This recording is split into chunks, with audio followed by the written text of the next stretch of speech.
ఏదైనా ఈ సమాచారం చెబితే కనీసం 70-80% వాస్తవానికి దగ్గరగా ఉండాలి.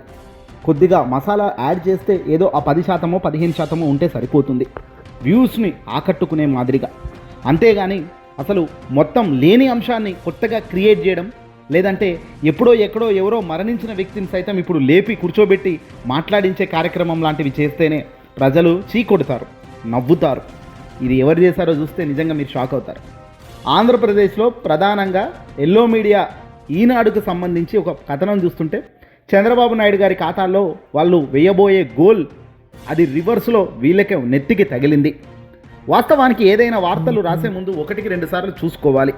ఇష్టమే మా ఇష్టం, మాకు నచ్చింది వేస్తాము, ఫోటోలు ఏదైనా వేస్తామంటే ఇదిగో మొదటికే మోసం వస్తుంది. ఏం జరిగింది అసలు చూద్దాం రండి. చంద్రబాబు నాయుడు సర్కార్కు భజంత్రీలు వాయించడం, తప్పుడు కథనాలకు ప్రచురించడం, పాఠకుల కళ్ళకు గంతలు కట్టడం, తమ్మిని బిమ్మిని చేయడంలో తనకు సాటే లేదని మరోసారి కుండ బద్దలు కొడుతూ రుజువు చేసుకున్నట్టయింది ఈ కథనంతో. ఇటీవల భోగాపురం ఇంటర్నేషనల్ ఎయిర్పోర్టుకు సంబంధించిన వార్ ఒకటి నడుస్తుంది. వైసీపీ వర్సెస్ కూటమికి సంబంధించి మేమే అంటే మేమే దాని క్రెడిట్ కారకులం అంటూ చెప్పుకొస్తున్నారు. సరిగ్గా ఇక్కడే చంద్రబాబు మనసు దోచుకోవాలనుకున్న ఈనాడు రెచ్చిపోయింది. భోగాపురం ఇంటర్నేషనల్ ఎయిర్పోర్ట్ క్రెడిట్ను చంద్రబాబు ఖాతాల్లో వేసేందుకు తహతహలాడుతూ ఆత్మసాక్షిగా దొరికిపోవడం దీనికి పరాకాష్ట. 3 ఏళ్ల క్రితం మరణించిన ఓ వ్యక్తి భోగాపురం ఎయిర్పోర్ట్ ప్రారంభోత్సవాన్ని చూసి ఉప్పొంగినట్టు ఈనాడు పత్రికల్లో రాసుకొచ్చారు ఆదివారం. దీంతో ఈ వార్త చూసిన సర్వత్రా ప్రజలు కంగుదిన్నారు. కాంచేరు గ్రామానికి చెందిన మైలపల్లి యాలాజీ అనే రైతు ఎయిర్పోర్టుకు భూమి ఇచ్చారట. నేడు ప్రారంభోత్సవాన్ని చూసి ఆయన ఉప్పొంగిపోతున్నారంటూ ఈనాడు మైక్ ముందుకొచ్చి ఆయన చెప్పినట్లు కథనాన్ని అచ్చిగుద్దేశారు. అసలు వాస్తవం ఏంటంటే ఈ మైలపల్లి యాలాజీ 2023 జూలై నెలలో దారుణ హత్యకుతో మరణించారు. ప్రస్తుత కూటమి ఎమ్మెల్యే జనసేన నాయకురాలు లోకం మాధవి గారు స్వయంగా యాలాజీ పెద్ద కర్మ కార్యక్రమానికి వెళ్ళి హాజరై నివాళులు అర్పించారు. అదే విషయాన్ని తన సోషల్ మీడియా ఖాతాలో కూడా ఆమె పోస్ట్ కూడా పెట్టుకున్నారు. 3 ఏళ్ల క్రితం కన్నుమూసిన వ్యక్తి మళ్ళీ తిరిగి వచ్చి ఈనాడు ప్రతినిధితో మాట్లాడారని తప్పుడు కథనాలు రాయడం పాఠకులను, రాష్ట్ర ప్రజలను తీవ్ర కలకలం రేపించే అంశంగా మారింది. సోషల్ మీడియాలో నెటిజన్లు మండిపోతున్నారు ఇవి చూసి.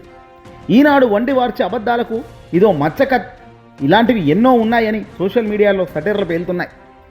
ఈనాడు బరితెగింపు సర్వత్రా చర్చానీయాంశం కావడంతో నాలుక కార్చుకొని ఆదివారం అర్ధరాత్రి హడావిడిగా నెట్ ఎడిషన్లో ఆ ఫోటో మాత్రమే తొలగించి మరో ఫోటోను చేర్చడం కొసమెరుపు.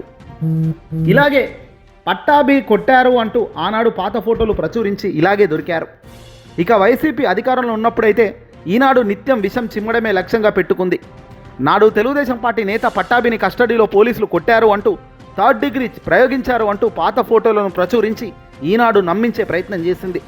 పట్టాభిని కొట్టారు అంటూ 2023 ఫిబ్రవరి 22న ఈనాడు ఒక బ్యానర్ కథనాన్ని ప్రచురించింది. అయితే అందులో 2021 నాటి ఘటన ఫోటోలను ప్రధాన ఈనాడు ప్రచురించింది. ఆ తప్పుడు ప్రచారాన్ని ఖండిస్తూ ఆ పాత ఫోటోల్ని స్పష్టం చేస్తూ గత ప్రభుత్వం ఆధారాలను బట్టబయలు చేయడంతో ఈనాడు దుర్బుద్ధి ఆనాడే బయటపడింది. దీంతో గత్యంతరం లేక తన తప్పిదాన్ని ఒప్పుకుంటూ చింతిస్తున్నట్లుగా ఈనాడు ఒక ప్రకటన జారీ చేయాల్సి వచ్చింది. పట్టాభిని కొట్టారు అంటూ తొలుత ఈనాడు కథనం వెలువరిచింది.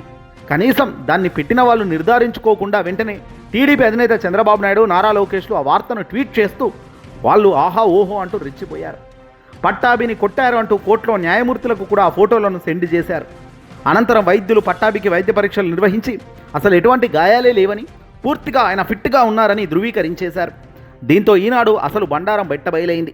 ఇప్పుడు కూడా అదే రీతిలో ఆల్రెడీ మరణించిన వ్యక్తి 2023లో దారుణ హత్యలో ఆయన మరణం చెందిన ఎల్లాజే అనే ఒక వ్యక్తి రైతు ఈరోజట ఉప్పొంగాడట. తన భూమి భోగాపురం ఇంటర్నేషనల్ ఎయిర్పోర్ట్కి ఇవ్వడం, ఈరోజు ఆనందంగా ఆ ఎయిర్పోర్ట్కు సంబంధించి ఫ్లైట్లో ఎగురుతుండడం చూసి ఆ మరణించిన వ్యక్తి 3 ఏళ్ల క్రితం మరణించిన వ్యక్తి ఈరోజు చూసి ఉప్పొంగినట్టు వీళ్ళు రాసుకొస్తున్నారు. ఇలాంటి చిల్లర కథనాలు, ఇలాంటి దారుణమైన అంశాలు రాయడం వల్ల మన అధినేతలకు ఏదో గొప్ప పేరు తీసుకొస్తున్నాం అని అనుకుంటే పొరపాటే. పైపెచ్చి గొప్ప పేరు పక్కన ఉంచండి, వాళ్ళకి డ్యామేజ్ అయితే బ్రహ్మాండంగా దగ్గరుండి చేయిస్తున్నాం అన్నది సత్యం. ఇలాంటి వ్యక్తుల వల్ల చంద్రబాబు నాయుడు గారికి, కూటమి సర్కార్కు విపరీతమైన డ్యామేజ్ రాబోతుంది, వస్తూనే ఉంటుంది. ఇష్టం వచ్చింది రాయడం కాదు, వాస్తవాలకు దగ్గరగా రాయండి. కొన్ని సందర్భాల్లో చంద్రబాబు అత్యంత దారుణమైన తప్పులు చేస్తున్నప్పుడు హెచ్చరించి తప్పు అని చెప్పే దమ్ము కూడా ఉండాలి. అప్పుడే ప్రజలు విశ్వసనీయతకు వాల్యూ ఇస్తారు. ఇలా విశ్వసనీయత లేని ఏ ప్రచారానికి కూడా ప్రజల మద్దతు ఉండదు.